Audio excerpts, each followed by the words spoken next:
And we're back. Okay, that was a longer break than expected. Long enough for me to actually return to my original surroundings. I decided, I like this. This is home. I got my art, my fan art up on the walls. I got my little letters there. This is where I belong. I'm staying here. We're staying here. But we've got the aliens unpacked, and let's look at them, okay? Just quickly, because this is going to be a quick video. So first of all, we have the Mantis Alien, and again, he's got like the translucent plastic. That's cool. I think the difficulty I'm having right now, what I'm trying to reconcile, is that the Rhino Alien was so amazing. It's like it's in a different league from the rest, which makes sense why it came in a different box. It was in a big cardboard box, whereas these were in the awful plastic vacuum packed things.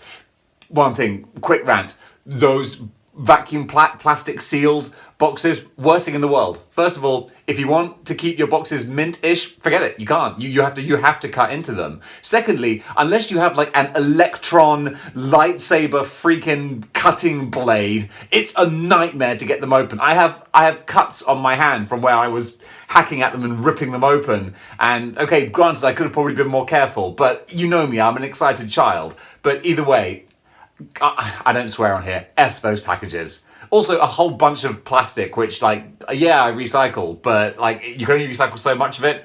Really hate that. Anyway, I'm trying not to compare him to the Rhino Alien, because as a standalone figure, this is pretty cool. One thing I don't like, just because I saw it, I don't know what you call it, but on a praying mantis, they have like this kind of like, it's not a thorax, it's whatever the thing behind it is, but it connects on like a really tiny little sort of hinge, and it just doesn't look right. It doesn't look like it's really organically part of the body. It looks like a toy accessory that's been like just clipped on. So that's kind of a shame.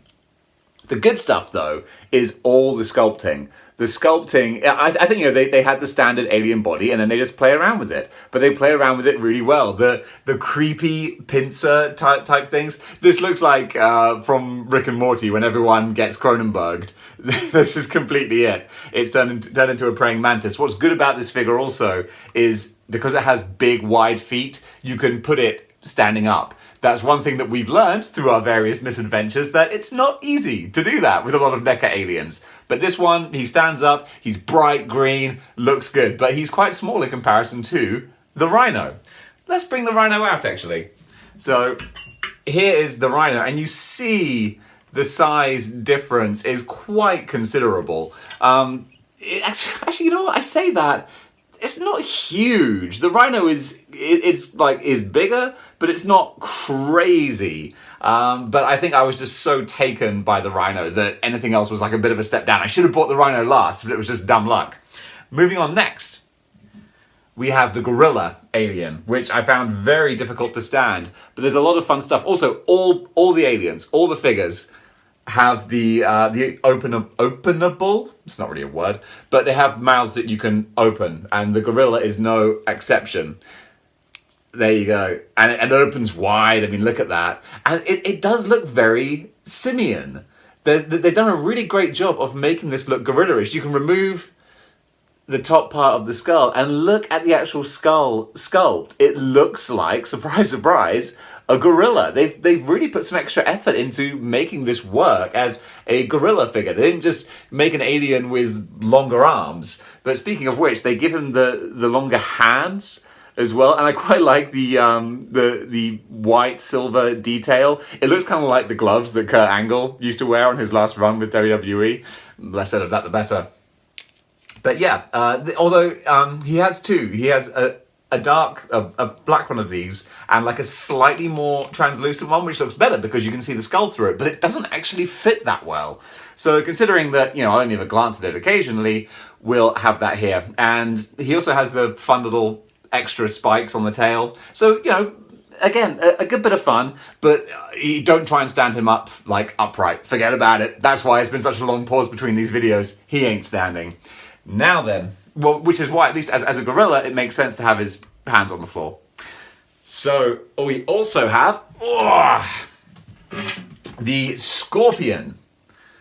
The Scorpion alien here, which is the one that looks the most like a regular alien. Oh, with his arm backwards. There you go. And yeah, this is not a far cry from what you're used to as an alien. He just has some spikier bits on the back. His head carapace is got a bit more ridged and spiky. Again, as always, he's got the openable mouth with the alien inner jaw there, which is kind of fun. You know, you'll always sort of expect that.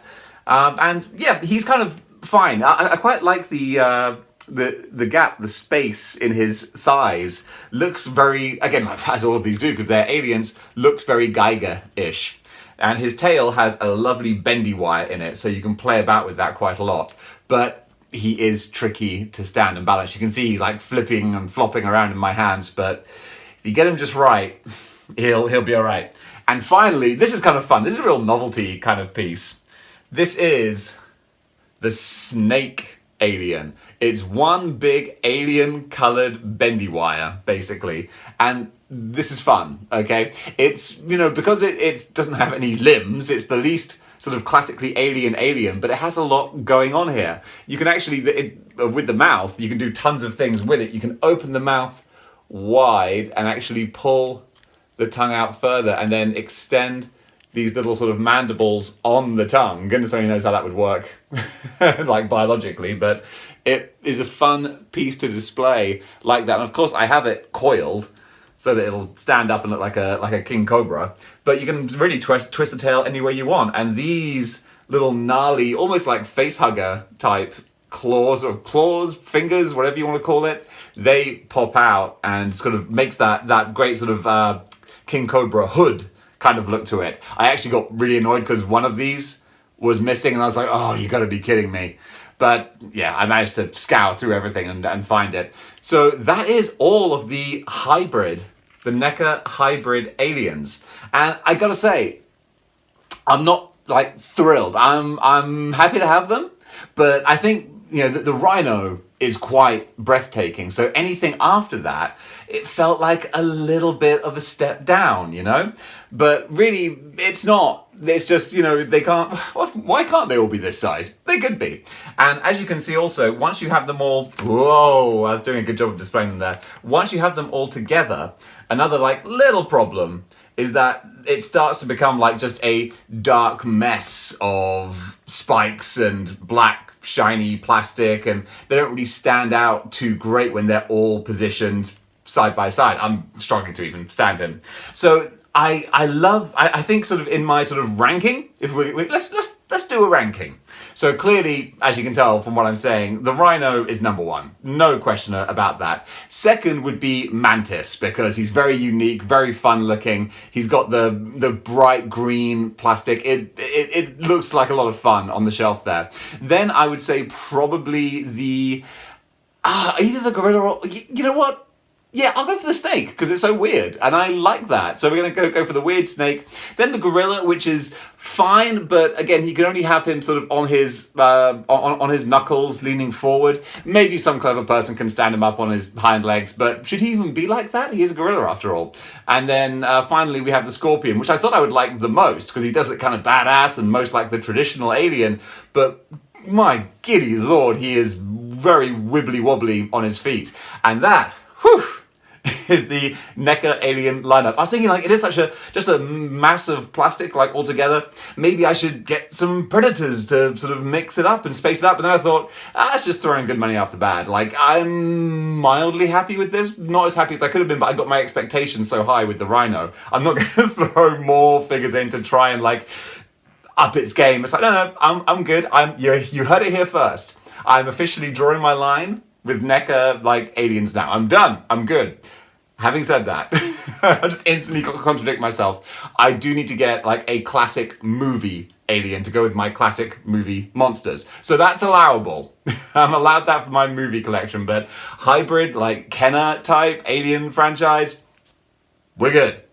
All right, guys, that was a lot of fun, and thanks for watching. So if you like what you've seen here, you want to subscribe, then go ahead and subscribe. Join the 6-1 clicks by clicking that button, and don't forget the notification bell either. I will see you in the next episode. Until then, keep displaying model behavior, and remember, in space, no one can hear you fall over. I'm talking to you.